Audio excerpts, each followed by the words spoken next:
Shalom from Jerusalem. This is Israel at War, an update on day 517th of the war, which started with the horrific massacre Hamas and other Palestinian organizations perpetrated on October the 7th, 2023. And with us today in various locations in central Israel, which is quite big, apparently, SR, Northern Israel and Southern Israel. Brigadier General in the reserve from the Air Force, Relic Shafir. General Shafir, welcome. Hello. Another reserve Brigadier General on our roster, but also a doctor to boot, Amnon Sofrin. Good to see you, Amir. Formerly with the Directorate of Military Intelligence as well as Mossad, and Raphael Levy from Misgav Institute and the Churchill School, if I pronounce it correctly. If not, Raphael, please advise. Thank you. Thanks for having me.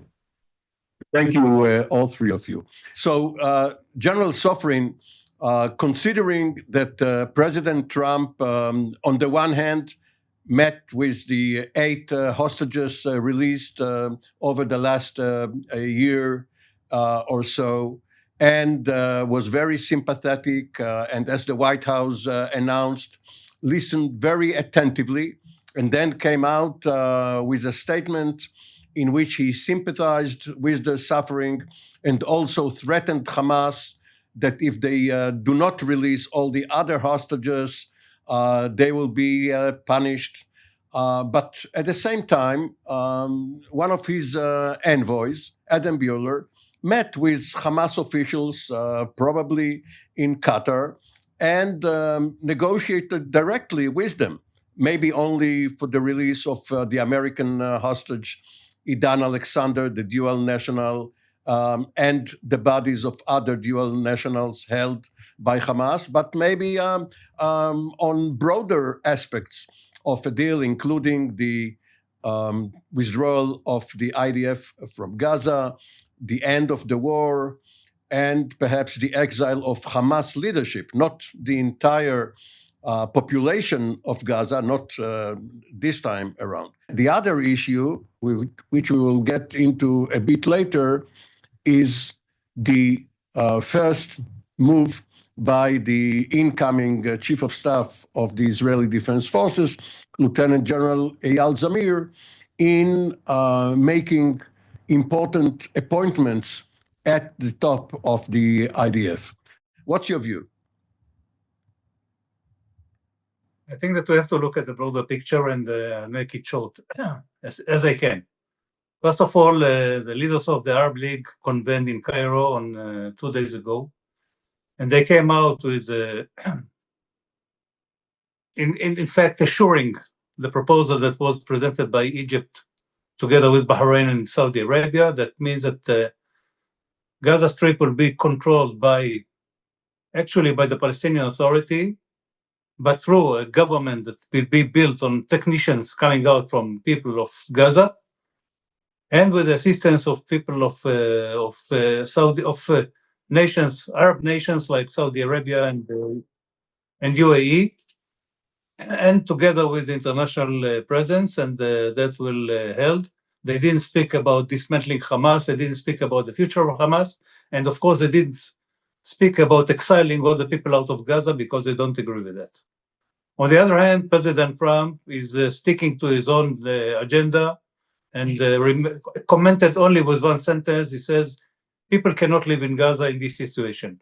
That means he's sticking to his own plan to explore all the people out of Gaza and to exile all the people out of Gaza and to build something else. On the other hand, yesterday, after he met the hostages that were released, probably it touched him very well because he understood that they suffered a lot and understood the cruelty of Hamas. And he threatened that if you don't release all the prisoners, including all the bodies, hell will get out and eat you very bad. So please do that. And I think that his envoy right now is not speaking only about American citizens or dual citizenship, but all the people that are being held by Hamas to get to some agreement directly without engaging through the mediators and without wasting time. Dr. Ben Levi, we know that American administrations in the past have talked a very tough talk regarding not negotiating with terrorists and hostage takers, but in practice, they held such talks going back to 1973 after the Khartoum murder of American diplomats. Immediately in the Gulf, an emissary of the CIA, Bob Ames, contacted the head of Black September, who was also the security chief for Yasser Arafat, in order to gain security for Americans in Lebanon and in general to make them immune to Palestinian terror. And later on, of course, there were other contacts with the PLO. And during the Reagan administration, the Iran-Contras affair, which started with the emissaries of the National Security Council being in touch with Iranian quote-unquote moderates in order to gain the release of hostages from Beirut. So should we be surprised that President Trump, for all his tough talk, is simultaneously negotiating with Hamas? Yeah, so of course, I don't think this is surprising at all. I would like to say that on the one hand, his recent statement reflects a great moral clarity and leadership, and you should be applauded for it. It's in some ways unprecedented, the extent to which he's willing to threaten and make clear what he expects of Hamas, or what expects to happen with Hamas. On the other hand, I think it's missing something. And what it's missing is that he's essentially threatening the Hamas members that they will die or be eliminated, but they don't actually care. We have to remember, they don't actually care about being killed, right? They don't care if the population of Gaza is killed. And therefore, I don't think that this threat is likely to really change their calculation and lead them to somehow hand over their arms and or even take an exile option. What we should be pressuring Hamas is for things that they actually care about. What they actually care about is controlling land, meaning controlling territory. And therefore, what the threat that we should coordinate with the United States should be is that Israel will to begin conquering and annexing incremental strips of the Gaza Strip permanently, meaning that that Hamas needs to know that for every day that goes by that the hostages are not released, another portion of the Gaza Strip will be gone forever, and then now recognized by the United States as part of Israeli territory. And this is something that may actually constitute pressure that Hamas may be willing to then fork over some more hostages. Other steps should be, of course, what Israel announced, that it will be withholding any aid entering Gaza, and of course, there have been incredible amounts of aid that have gone in over the past few months, the past month or two during the current ceasefire. But that's definitely an important step that there was clarity on at the beginning of the war. Even President Biden supported that step at the beginning of the war, but very, very quickly somehow that they moved beyond that. But I think it should be very clear.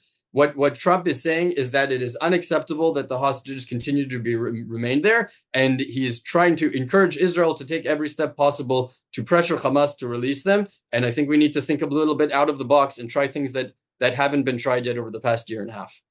General Shafir, a two-part question for you, please. Regarding the threat to withhold aid for Gaza, how can it be done and still make sure that the hostages are being fed, even the meager portions that they are? And the other question is, President Trump is threatening to give Israel whatever it needs for the resumption of the campaign in Gaza and actually to unleash the IDF. Is there anything that Israel lacks, not in the way of such acquiescence to resume fighting, but in materiel or munitions? What else can be done, again, without endangering the hostages? I think coming back from Alice in Wonderland, Israel will not withhold aid to Gaza and will not annex parts of Gaza. Let me give you an example to what may happen. If we don't allow food into Gaza, and there will be famine, either real or staged famine. The next thing that happens that I guess we'll have some of our hostages on video after they haven't eaten for quite a while coming on TV.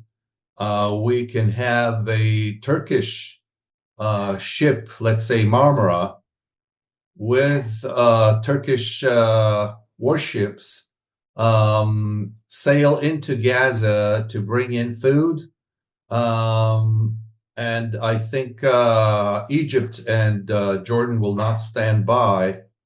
And so when we're saying all hell breaks loose, hell can be staged on both sides. So the idea that we're living in a world where Trump utters some words and it happens, I don't think it's realistic. He does that to everything that he finds on his path with warnings, threats, etc.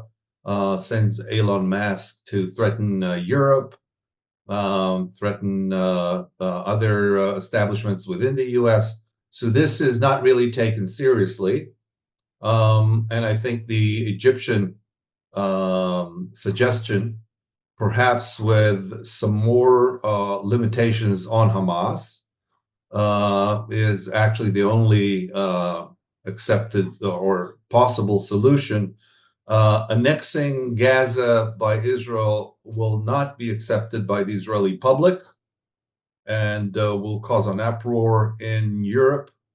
I don't think we want to go there, except for a few right-wing extremists. Nobody supports this idea. So I think realism should set in. What can be done, what can't be done. Israel does not want to conquer the whole of Gaza and control and administrate Gaza. We've been there in the 70s. This will cause havoc. Will cause the fact that Israel will be held responsible for everything in Gaza, and we'll have a lot of casualties. So I don't think that's realistic either. But regarding the release of additional munitions, President Trump has released the one shipment that the Biden administration withheld. What else is lacking? This has nothing to do with Gaza. We have enough munitions for Gaza. That's not the point at all. Hasn't been a limitation. May have been used by our politicians and is some kind of an excuse. But the Mark 84s, which are the big one-ton bombs that were held back, there are lots of other types of bombs that can be used. And in fact, were mostly used in order to limit the collateral damage in Gaza. So that is not a limitation. It's more of a spin. General Sofrin, you have been the intelligence officer for a territorial command, in your case, the Central Command. And General Zamir literally did not lose a minute while assuming his command of the IDF, immediately convened the general staff and announced the appointment of a new commanding general for the Southern Command, taking effect next week already. This is a senior Israeli officer, Yaniv Asor, who has spent most of his career in the north. But obviously, such senior officers are supposed to be flexible enough to assume command even in another sector. And General Zamir himself used to be the commanding general of that particular command. Is that going to have an actual effect now that the commanding general of Southern Command, Yaron Finkelman, who was there on October the 7th and ever since is stepping down? Is it going to have not only an actual effect, but a change of atmosphere, a change of morale, of image? I think that you are right in your definition. First of all, Yaron Finkelman should have gone because he's guilty of what happened on October 7th. He has what we call being direct guilty for everything that happened there because it's his own territory and he has the full responsibility. And therefore, the fact that he stayed up to now is too long, even though that the war in Gaza took some months, but nevertheless, he should have left earlier. But that's not the main point. The main point is that appointing Yaniv Asor, Yaniv is General Asor. I know him for many years. He's a very skilled officer. He spent a lot of years in fighting terrorism of all kinds. Even on one hand, on Lebanon, on Second Lebanon War, when he was a battalion commander, and later on as a commander of the Golan Heights division that is deployed there, the regional division, fighting all kind of what we call, let's say, terror organizations that were deployed along the border, together with assisting the Syrian citizens. So he knows the mechanism and to go in between fighting terrorism on one hand and assisting people on the second hand.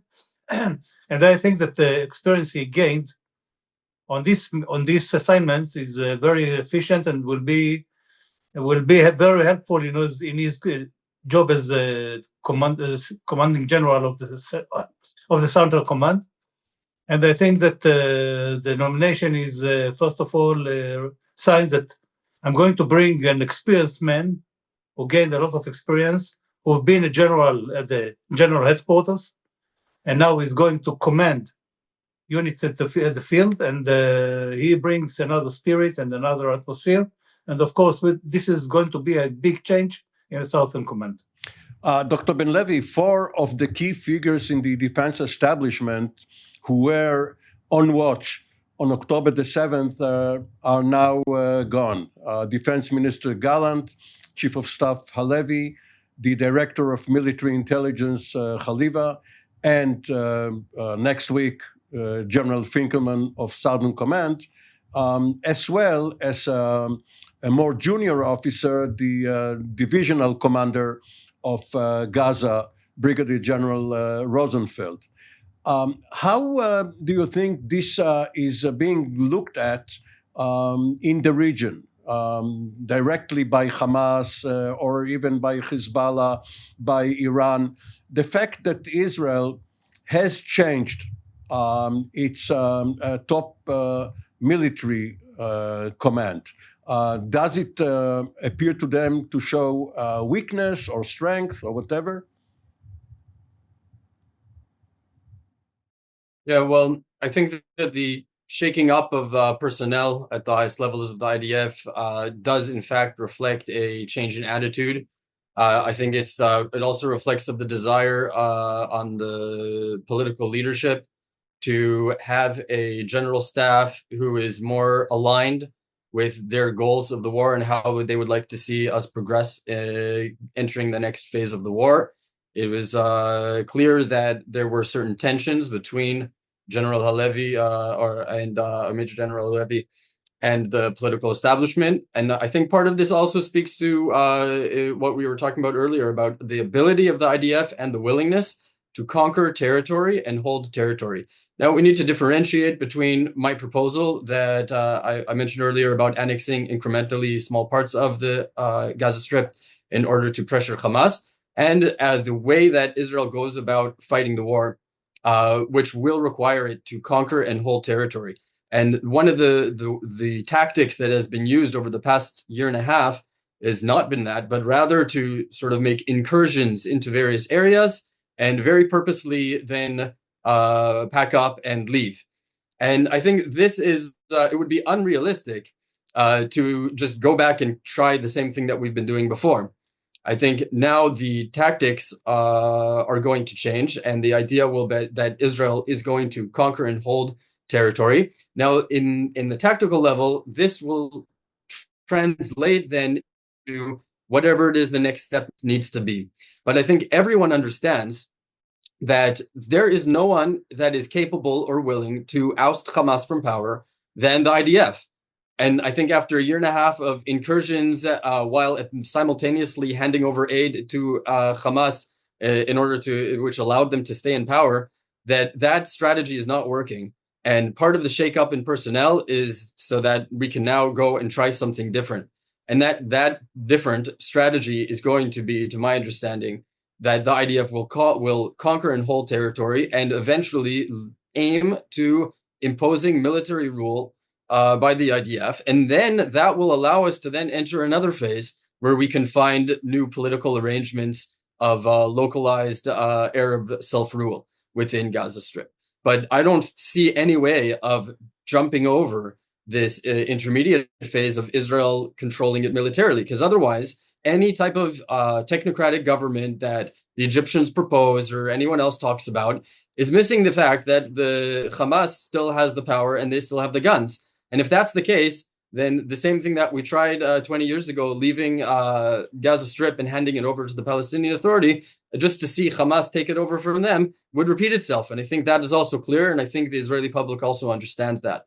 And so I do think that the change in personnel is going to reflect that. Let me take issue, Dr. Ben Levi, with the deterministic statement that it must be repeated. Obviously, if Israel has another policy of taking every attempt out immediately, but let's leave that for another discussion. Finally, General Shafir, going back to your beloved branch of the service, the Air Force, there have been calls that in addition to the mini purge at the IDF High Command, the Air Force Chief, Tomer Bar, must also go simply because he was there on October the 7th. Now, you were part of the Air Force after the Yom Kippur War, when General Benny Peled was accused of not preparing the Air Force properly for the war or conducted the war. And having stayed there for an additional 4 years, he actually rebuilt the Air Force and had a tremendous contribution. So what is your view regarding the intended or recommended replacement of Major General Bar, the Air Force Chief? I think the Hamas have planned their attack on October 7th, finding the way to evade the Air Force by getting in through the fence, the Gaza fence, within a very short time and assimilating themselves within the kibbutzim and the moshavim in the area, so that when the Air Force would arrive, it wouldn't be able to differentiate between Hamas and the local and the local people. And an Air Force that would throw bombs at that area would have created a catastrophe. That was obvious to Hamas. They used it well, and actually used the fact that the ground forces were really not available along the lines to create a complete surprise. Now, the Air Force did its best, and not better than its best, because better than its best would have cost Israeli lives by the hundreds. By the way, some of the hostages taken to Gaza were killed by Apache gunfire, who were firing at the receding Hamas people shooting at them, and alongside, unfortunately, killed some Israelis along the way. I think Tomer Bar is a very good commander. He did well, whatever best he could on that day, and did well in the year and a half that passed in Iran, Yemen, Iraq, and certainly in Lebanon against the Hezbollah, and should be commended. There's no reason to put somebody else, even though his deputy, whom I know personally, is very good and would be a good replacement when the time comes. So you're referring to Brigadier General Omer Tischler, presumably? Yes. I happen to have been commander of the Flight Academy when he was a student. He was an excellent pilot and person. Okay, so coming from you, a very experienced fighter pilot, having taken part in the mission to destroy Osirak and other exploits, it carries a great weight. So for the time being, thank you very much, General Shafir, Dr. Ben Levi, and General Sofrin. This has been Israel at War, the update from TV7 News Israel, and we will be back early next week with another edition. For the time being, Shalom from Jerusalem.